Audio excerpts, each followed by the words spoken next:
Welcome back to our channel. నేను మీ మాధురి. ఎప్పుడూ కూడా పంచుకోలేనంతటువంటి బాధలని గుండెల్లోనే దాచుకోకు, పెంచుకోలేనంతగా బంధాలని తుంచుకోకు. ఎందుకు అంటే దాచుకున్నా తుంచుకున్నా బరువెక్కేది నీ గుండె, అవునా?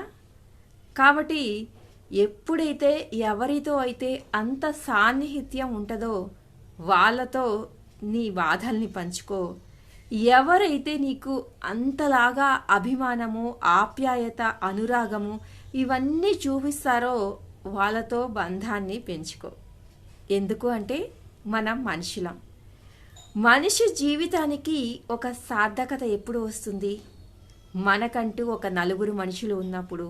ఈ రోజుల్లో నలుగురు లేకపోయినా కనీసము మనకంటూ ఒక మనిషి ఇంటికి రాగానే నీ కోసం ఎదురు చూసే ఒక మనిషి, నీతో కలిసి కూర్చునే ఒక పార్ట్నరు, నీ బాధనైనా నీ సంతోషానైనా నీ చైల్డిష్ బిహేవియర్ ఏదైతే ఉంటుందో, అంటే మనము ఎవరి దగ్గర అయితే బాగా క్లోజ్గా ఉంటామో వాళ్ళతో చాలా ఫ్రీగా ఉంటాము. చిన్నపిల్లలాగా బిహేవ్ చేస్తాము, ఒక్కోసారి కోపంగా ఉంటాము.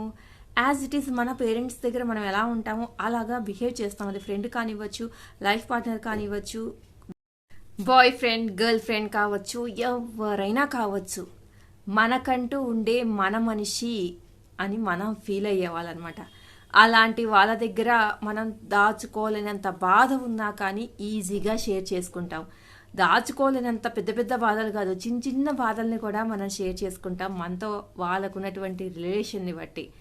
అలాగే అలాంటి వాళ్ళని ఎన్ని జరిగినా కానీ మన లైఫ్లో నుంచి తుంచేయలేమన్నమాట. అది జరుగుతూనే ఉంటుంది ఆ ప్రాసెస్ అనేది.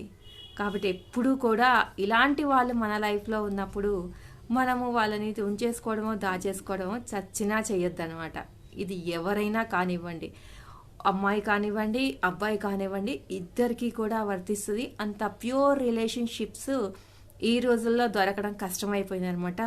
దొరికిన దాన్ని మాత్రము అవహేళన చేసో, లేదంటే మనము మన అహంకారంతో పడి ఉంటారులే అని చెప్పేసి చులకన చేసో, దయచేసి అలాంటి వాళ్ళని దూరం చేసుకొని, దూరం అయినాక బాధలు పడి, దూరం అయినాక డిప్రెషన్ ఫీల్ అయ్యి, దూరం అయినాక నా లైఫే నాకు భారం అనిపిస్తుంది అని చెప్పేసి దేవదాస్ లాగా ఏవేవో చేసేసి అలాంటి పనులు చేయకుండా ముందే జాగ్రత్త పడండి.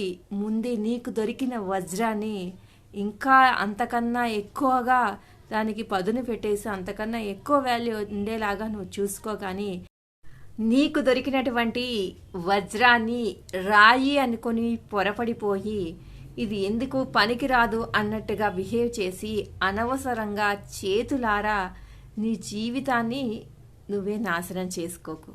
ఓకేనా ఫ్రెండ్స్?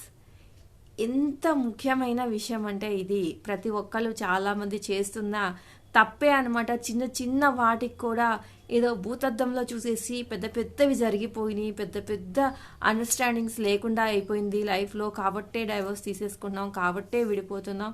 ఇది ఒక ఫ్యాషన్ ట్రెండింగ్ అయిపోయింది అనమాట. దయచేసి చిన్న చిన్న విషయాలకి, చిన్న చిన్న వాటికి అంత గొప్ప రిలేషన్షిప్ని స్పాయిల్ చేసుకోకండి, బ్రేక్ చేసుకోకండి. ఇదండి ఈరోజు వీడియో కనుక నచ్చితే లైక్ చేయడం మర్చిపోవద్దు. మరి ఇలాంటి వీడియోస్ కోసం వెంటనే ఛానల్ సబ్స్క్రైబ్ చేసుకొని పక్కనే ఉన్న బెల్ ఐకాన్ కూడా ప్రెస్ చేయండి. అప్పుడు నేను పెట్టే డైలీ నోటిఫికేషన్స్ మీ దాకా వచ్చేస్తాయి.